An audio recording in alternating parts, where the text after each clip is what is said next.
Oh, I got it. I got it. I got my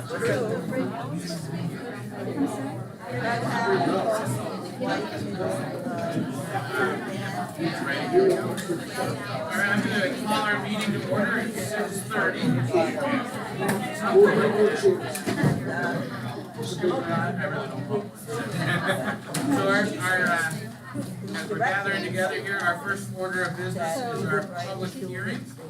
And so our public hearing in connection with the Truxtun Academy Charter School, just a reminder to anybody who wishes to be heard that we have a 2-minute time limit on presentation. If you have anything in writing that you can share with us as the board, and we will pass that along to SUNY as they gather the information. Anything else that I need to do with that? All right. So anybody wishing to be heard on our public hearing around the Truxtun Academy Charter School? Okay. Hi, Bryn Carr. I have 2 boys in Homer High School and then a little guy in Truxtun. And I just want to say how grateful I am for the different educational opportunities that offers. I know it feels like a sacrifice budget-wise for Homer sometimes. But looking through their budget numbers, I'm glad to see that their spending per student is on par or actually lower than the district, so that's really nice to see. For us, I volunteer there every week at Truxtun, and for us it's really been an opportunity to see that the students who would probably struggle otherwise in a public school environment have that opportunity. So there are a lot of kids who probably would otherwise be homeschooled K through 6 or unschooled K through 6, kids who have been expelled from their public schools, and kids who are really overachievers as well. So I just wanted to voice my support for Truxtun and my gratitude for that opportunity, as well as for Homer. I think they're both wonderful places, and I'm grateful that we both of them. Any other voices wishing to be heard this evening?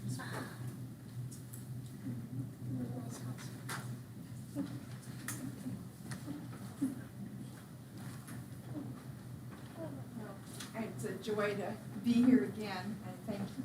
I wanted to, first of all, as a trustee of the Truxtun Academy Charter School, I want to thank Mr. Turk and the administration for their wonderful respect and cooperation with the many different issues that have come up over these last 5 years, which have gone amazingly fast. So I just want to thank you for that possibility. I also might add that on behalf of the school, my granddaughter, who has had a little boy, Sarah has had a little boy, and she has moved back to Truxton so that he may have the opportunity to go to the charter school and then on to Homer, her alma mater. So she's quite excited with the choices and the possibilities that are offered in the Homer School District. So I want to thank you for being our partner in this adventure. Thank you.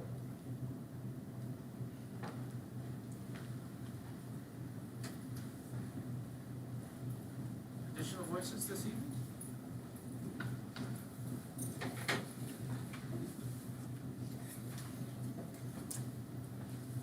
Going once? I just want to make sure to leave enough time for everybody that wants to, and I'm not going to carry too much. All right, not seeing hands or people moving to the podium, I'm going to declare our public hearing closed. And then I'm going to invite us to stand for the Pledge of Allegiance.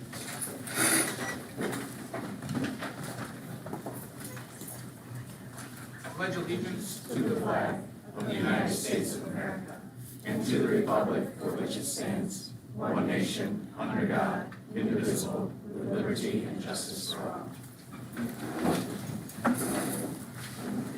Need a motion to approve the minutes from our regular meeting on 10/24. Questions or comments? All those in favor? Aye. Opposed?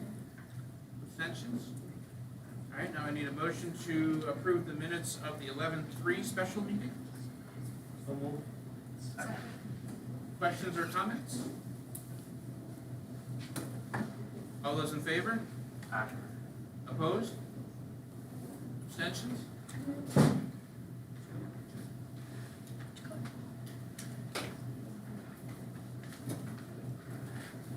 I don't have any other comments but to say welcome. It's a great night to be together.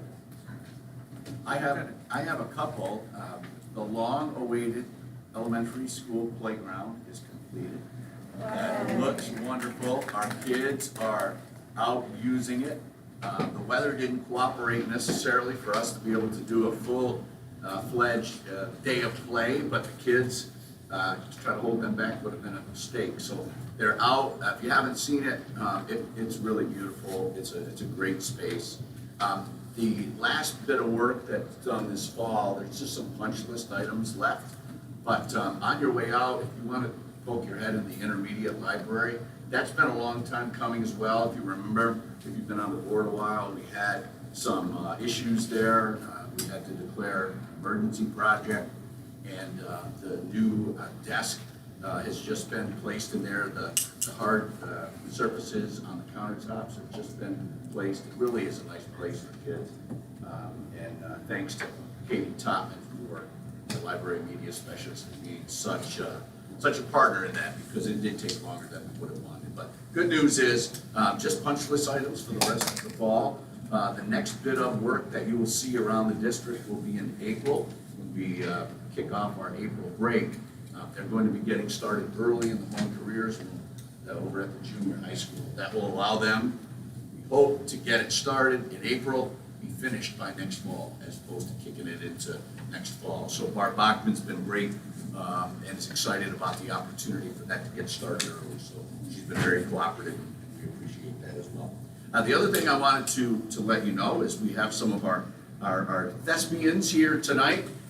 They're going to invite you to an upcoming performance at Homer High School, and to introduce them, the one, the only, Mr. Van Etten. There are a lot of amazing things about Homer, but when you think of 7 decades of Shakespearean productions, that's hard to match in a high school. So we're happy to have 2 of our Shakespeareans here with us tonight. All the World's a Stage, and tonight it's Intermediate Cafeteria. So, ladies, Julia Malcolm.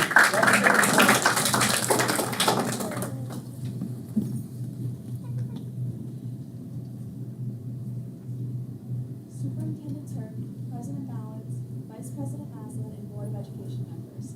My name is Harper Sinclair, and I play Cobweb. And I'm Lauren Branco, and I play Titania. For over 65 years, the Homer Shakespearean Society founded by the late Homer High School English teacher, Mr. Bill Whiting, has produced award-winning high school theatrical productions and instilled a special affinity for the English Bard among hundreds of Homer High School students. For the first of 3 shows in Homer High School's 2023-2024 theatrical production year, the Homer Shakespearean Society is excited to present William Shakespeare's classical comedy, A Midsummer Night's Dream. A Midsummer Night's Dream distinguishes itself not only as a single play, but many plays in one. It is in fact a play within a play within a play, and perhaps within another play. Mischievous tricks, extraterrestrial creatures, dancing shadows, confused lovers, and fumbling actors collide in spectacular, nonsensical, atrocious magical disasters in William Shakespeare's most popular comedy. Boundaries between actors and audience disappear from existence, promising a night full of belly laughs and hee-haws for the whole family. It is an exciting time for the performing arts at Homer High School. With over 40 students in our cast and crew, A Midsummer Night's Dream is the largest student drama production in a very long time, and certainly in our newly renovated auditorium. Altogether, we have dedicated thousands of hours into a project which has been challenging, rewarding, uncomfortable, inspiring, and above all, memorable. Reading Shakespeare in English class is one thing.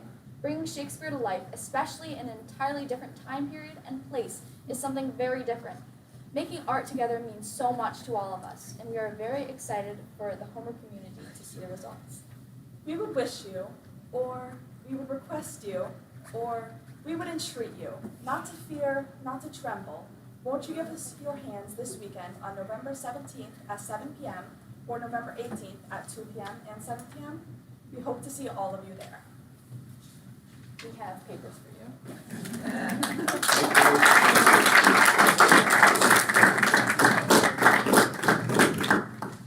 The entire high school is going to see preview and excerpts Thursday in a lead up to the Friday, Saturday performance. So we're really excited to have that. Thank you for being with us.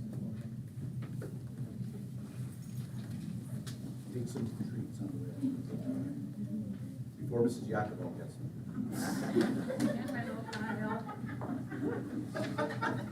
Ciders.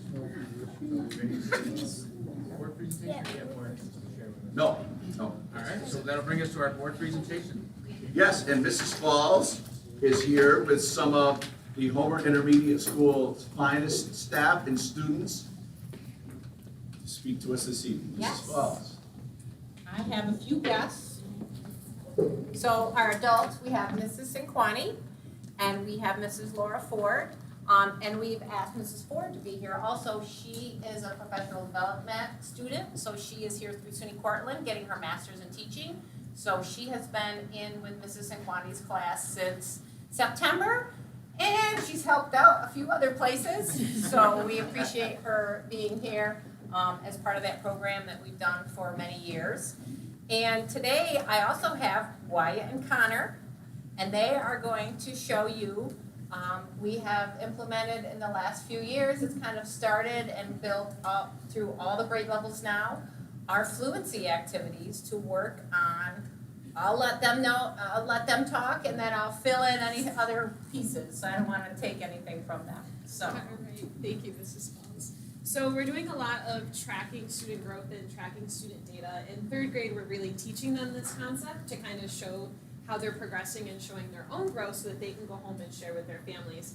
And as they go and as we progress, we're getting a little more comfortable with this. One of the tasks that we do in the classroom each day is something called fluency. It's a research-based approach that really looks at helping improve students' reading, accuracy, automaticity, and word recognition.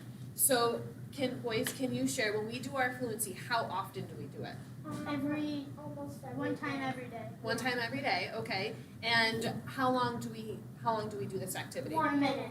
1 minute, okay. And each week, what do we get? A new. Okay, we get a new story. And what do we do when we get that first story for the very first time? What do we all do together? Everybody reads it. Okay, so each week they get a new story, and we read it all together before their first reading. They're paired up with partners. Sometimes it's based on reading ability, sometimes it's based on partners, sometimes it's just random. Just to keep a little bit of consistency to get them started. They've had the same partner to start because it's very new to them. So they will each have a minute, we would read the story together, they each have a minute to read the story. Now, can you share, Wyatt, if you're reading the story, what's Connor doing to help you out? He is tracking how I'm doing, and if I get a word wrong, he crosses it off and will tell me that I got it wrong, and Oh, very he'll good. correct it. Okay, so he'll help you correct it when you make the mistake. So their partner has a marker, and they're recording the words that they missed. And then at the end of the timer, when the 1 minute is up, the partner is writing a line, and they're together counting how many words that the reader got. Now, each day they read for a minute, and what's our goal, Connor, each day when we read? What are we looking to Get achieve? more fluent. To get more fluent, very good. So each day they're looking to achieve more words within their reading. And we talk a lot about what is fluency, why do we do it? And the minute can sometimes be kind of pressureful, it's a pressure for them. So we talk about making sure we're reading with expressions, stopping at the punctuations, and really reading to understand the reading. And so far they've been doing a really great job with it. Now when you're both done reading for the minute, what do? You color in your bars. Can you show them their You can graph come right there? up and show them both your story and your bar so they can see. There you go. So they each have a bar graph, and each day they track how many words they have read, and as you can see, most of their progression, they progress up. And I will say one of the most amazing things to watch them do is support one another. So if they missed a word, they're very happy to support one another, and they get super excited when they read all of the words on the paper at the end of the week and achieve their goal of increasing the words. On the last day, the 5th day, we do a little check for comprehension to make sure that as they're reading, they're comprehending their work. So they do have questions that they're answering to support that as well. And all of that information goes home to families in their data folders that we send home with progress reports and report cards along with other formative assessments that we take weekly to support their reading and their fluency. Anything else? Did we miss anything, boys? No. No? Do you like doing it? Yeah. Yes. Yeah. What's your favorite part about it? The coloring part. Coloring and reading. What if you read, when you read fluent, is the goal to just read it as fast as you can? No, it's to read it fluently. And stop and take your time. Does anyone have any questions for our scholars? Have you improved? Do you go up or down in the week? You go up? Yeah. And the stories do get longer as they progress here. How do you choose your partner? You don't.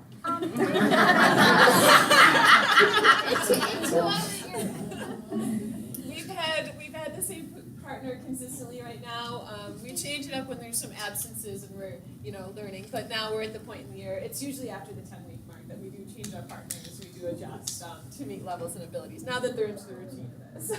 So boys, Mrs. Cinquanti does have some control issues. We know that. But she does a great job, doesn't she? Yeah. Yeah.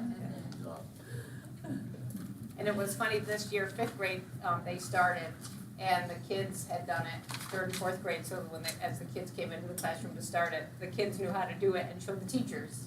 So it is something that they do a lot, and the patterns are formed in the younger, so it's gone up.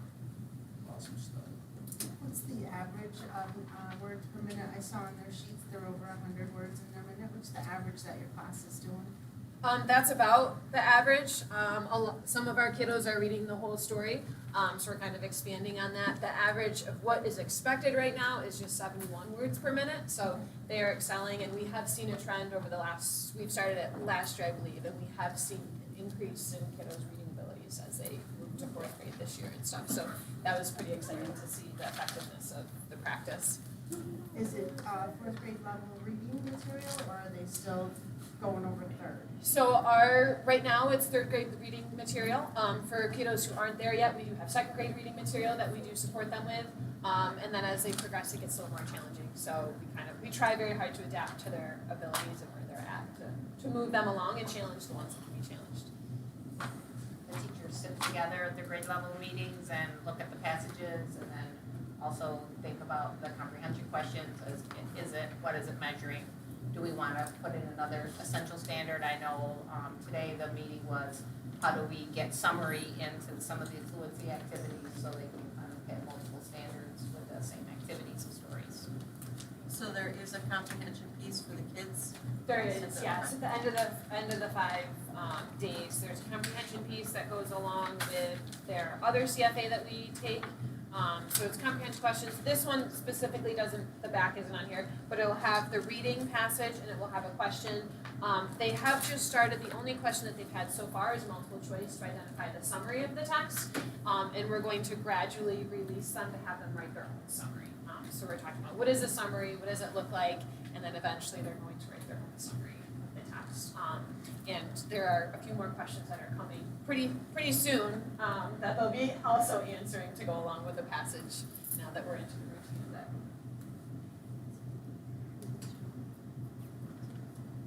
Awesome job, guys.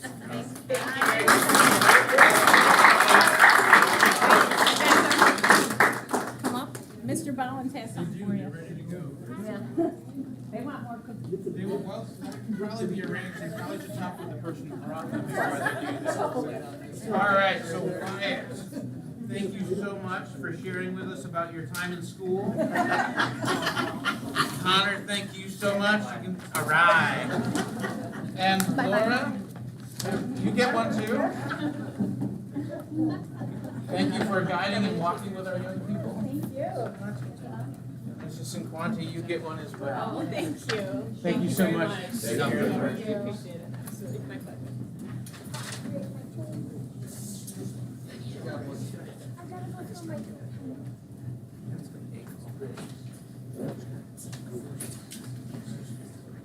That moves us on to our new business. Actually, before I do that, I will say, folks, you're more than welcome to stay and enjoy this wonderful time together. But if you need to move along, we'll understand that as well. So with that, we'll move to new business. I need a motion to approve the report from the Committee on Preschool Special Education. Questions or comments? All those in favor? Opposed? Abstentions? Report from the Committee on Special Education. Questions or comments? All those in favor? Opposed? Abstentions? All right, so now I'll receive a motion to approve the, I'm not gonna get the acronym right, but the resolution for electric and gas. Second. Questions or comments? All those in favor? Opposed? Abstentions? Motion to approve the ice hockey program and transportation agreements for the 23 and 24 season. Questions or comments? All those in favor? Opposed? Abstentions? Now I need a motion to approve the disposal of items from the junior high and high schools. And food service. Questions or comments? All those in favor? Opposed? Abstentions? Motion to accept the donation of the amount of $20 for Varsity Club. Questions or comments? All those in favor? Opposed? Abstentions? Motion to approve the field trip request to, for the high school band and choir students to New York City, April 6th. Questions or comments? Don't say that too loud. I'm sure they're looking for chaperones, so. It's gonna be a great day. Looks like a great day. Yeah. Yeah. Long day. Awesome. All right. Any other questions or comments? All those in favor? Opposed? Abstentions? Another field trip request for the Environmental Club students to go to Newcomb, New York, March 14 to 16. Questions or comments? All those in favor? Opposed? Abstentions? All right, that brings us to personnel. Motion to approve personnel. Second. Questions or comments? All those in favor? Aye. Opposed? Abstentions? That brings us to informational items. It does, and we have just a couple. Our varsity club will be conducting a Moe's fundraiser coming up soon, and the high school class of 2025 will be having a holiday dance. All right, very good. And he's running to get the sign-in sheet for me to see if we have folks that are wishing to be heard. It is our time for our public comment. And so if there are folks wishing to be heard, this is the time to do so. And again, I'll remind folks that our policy is that you have 2 minutes. And if you have anything in print that you would like to share with the board, we'd be happy to receive that. The board will not comment. We'll just receive that information from you, so just so you're aware of that as we do that. Okay, hello, my name is Arlene Dean. I've been a substitute teacher in the Homer district and many other various districts for 18 years. I started out as a teacher. In fact, I taught here in Homer 1971, 72, and 6th grade. And then I had a career in the Department of Social Services in Portland County. I am very upset, as are other substitutes, in the pay rate that we're getting here in Homer. Your pay is $110 a day, whereas every other district around is significantly higher. I have been in communication with Tammy Reed, administrative executive secretary at the high school, and she has checked her records and said there has been no pay increase in Homer for substitutes since 2019, when it actually went from $105 a day to all of $110. This school year, she showed me the paperwork where every other employee in this district, except for substitute teachers and substitute nurses, got a pay increase. I checked all the other schools in our county. Portland pays $135 a day, and that's whether or not you're a certified teacher. McGraw and Cincinnatus are also $135 a day, but I believe it's for certified teachers, and probably it's $125 if you're not certified. Portland and Homer used to pay more if you're a certified teacher when I first began here, and evidently that's gone by the wayside. I sub in other districts. In Marathon, the pay for a certified teacher currently is $150 a day. Tully is $130 for a certified teacher, and in Dryden, I'm receiving $135 a day as a substitute teacher. When You're I at first, 2 minutes, so that's 2 minutes. you're at 2 minutes. All right, can I just add that I was told the pay had gone up here, it has not, and I'm very upset, and I am seriously, I have subbed 31 days this school year so far, and I am considering not subbing here as often, so I can get higher pay elsewhere.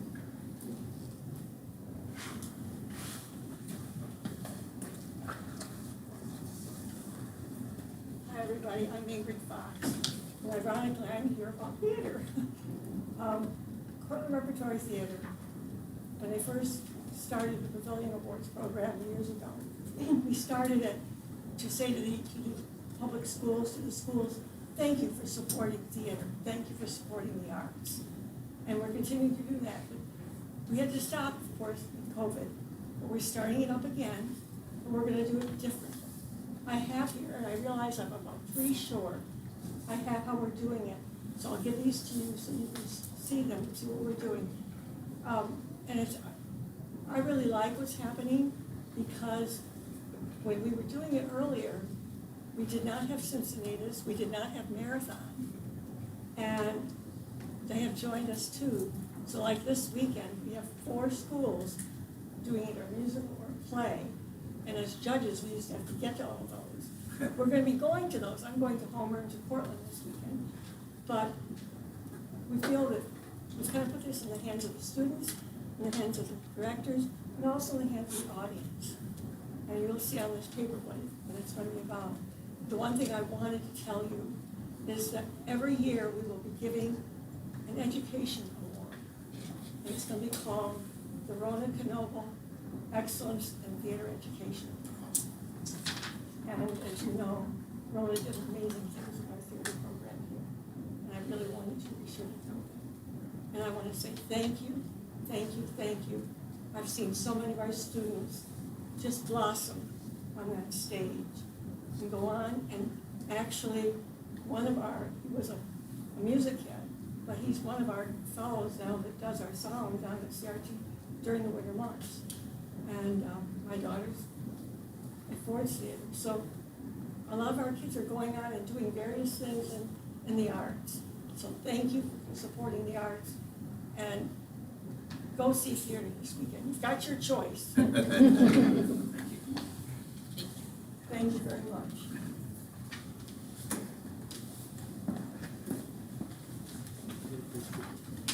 Good evening. My name is Claire Leroux. For those of you who don't know me, I was a teacher here for 19 years at the junior high and high school, teaching German, Spanish, and French.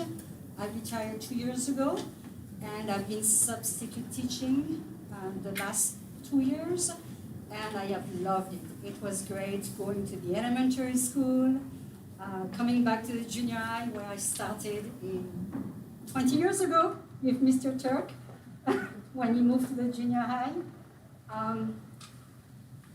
I want to talk, I know I have 2 minutes, I already took one. So I want to talk specifically about the long-term subbing. Because subbing one day, it's one thing. You have a lesson plan, you leave notes for the teacher. If a student is absent, you mark the name, and that's it. At 3 o'clock, you go home and you're done. Would be nice to be paid like Cortland, but long-term is totally different. And my first year retired, my friend, Tom Chrysler, a Spanish teacher, needed to have surgery and asked me if I could sub for him for 6 weeks. And I didn't hesitate. I said yes right away. I didn't even think about the pay, to be honest. And subbing long-term, so I had already been subbing a few months, day here, day there.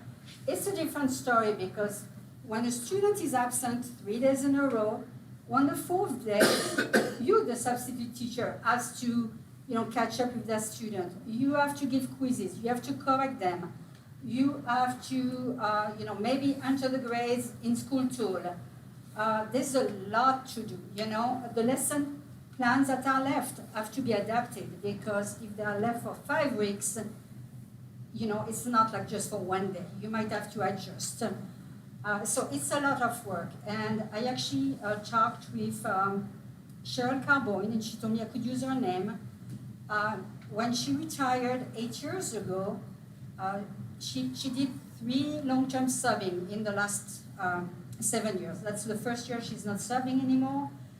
And the first one, she was at school, at the high school, until 5 p.m. every day. Okay.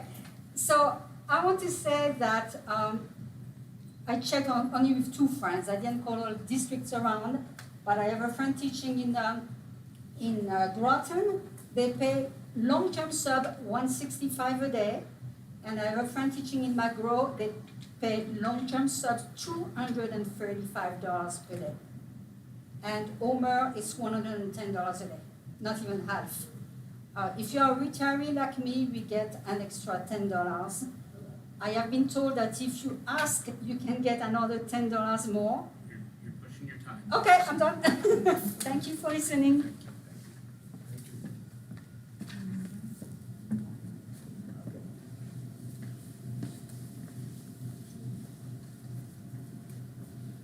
Hello, I'm Stacy Burgos. With Stacy Harris Burgos. I went to school here. My father went to school here. In fact, he's got a plaque on the wall with his name on it, Jeffrey Harris. My kids went to school here. They got a great education, and so did I. And I wish the Thespians were here because I was in Love's Labor's Lost with Mr. Whiting back in the day. But I have been a sub since October of 2018. And yes, there has not been any kind of a pay raise. And guess what? I have a master's degree too. I may not have 30 years of teaching. I have 30 years in probation. kind of a different way of teaching other people. I think I'm pretty good with most of the kids. I am competent in 4 subjects, and I can get along in most of the others. But I do think that the subs here do a lot of work. I come in at a moment's notice. I'm one of the few that can. I mean, I live in town, but you know, sometimes I get called at 7:15 in the morning and I have to be there half an hour later. I'm there. If I can do it, I will. And most of us are like that. And I just think that it's about $15 an hour is what we're getting. I think we deserve more. Again, I have a master's degree too. I have skills. I have, and I really came to support my colleagues over here too. They asked me to be here today. I really, really enjoy the kids, most of them. And, you know, and for the most part, for the most part, I think Homer is one of the best schools in this county, and I think you all know that. So I think we need to kind of live up to the expectations that we have in every arena, okay? Thank you very much. Have a good evening. Thank you.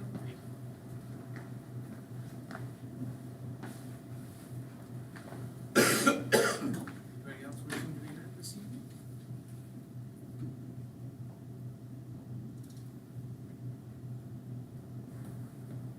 I'm not seeing anybody move in that direction. I understand we don't have any board committee or district committee reports. No, but I did want to let folks know, remind folks on the safety committee that we do have a meeting virtually tomorrow at 3:45.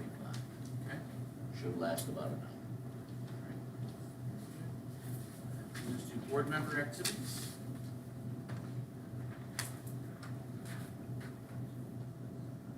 So the last 10 minutes of the lollipop game, it was good that it has come back around.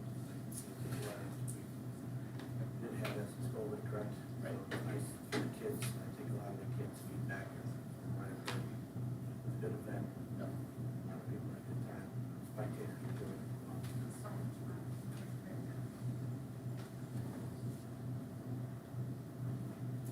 I went on a field trip to go see Aladdin and ride a school bus. Pleasure, isn't it? Well, We have the best if you in don't the think area. the wheel well, see, it is. We have the best buses in the But it was nice to be with respectable, almost human, being, you know, adult, not that, I said that wrong, almost adult age people that like know how to act in public and be respectful and patient while people have to use the bathroom and things like that. So, that was nice, super grateful that we had a bus driver to take us. I got to be a part of a balloon guest today that came and 40 kids learned balloon animals. And I have been to a junior high basketball game. And the bleacher situation is a big bummer. Do we know? Do we have any kind of date for an install? They're telling us, if not, the end of November, early December. Yeah, that's not. And I know gym space is an issue and stuff, but like that was super uncomfortable. And a big surprise. I didn't realize that we were doing it in that order. So Doing what, in what order? taking bleachers out before we had bleachers to put in. So I was like, and maybe we could put the team chairs across the gym, so one side of the gym is just guests. Because as it was set up, it was the team and then guests right behind them, right up to the wall, so you couldn't actually see because you're all at the same level. So maybe we can make a couple little adjustments in how we set up the game to make it a little bit more conducive to watching, but yeah, I'm really excited for the new bleachers and how awesome they're gonna be. Yeah, the reason they were taken out when they were taken out was because they wanted to do the floors underneath them. They were supposed to be back and in before basketball season in October. And they got delayed, like many things, unfortunately. So it was, best laid plans, right? So, yeah. I just came back from Chenango to watch our 7th grade boys have their first win, and they really earned it, and it was really nice to see them celebrate and work together on that. Yes.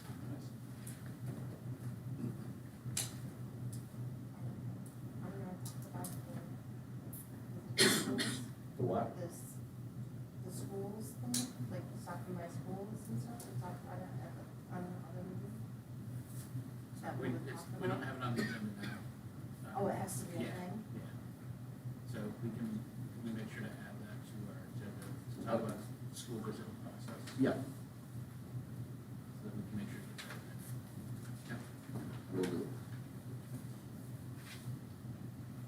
All right, then I think that brings us to upcoming events.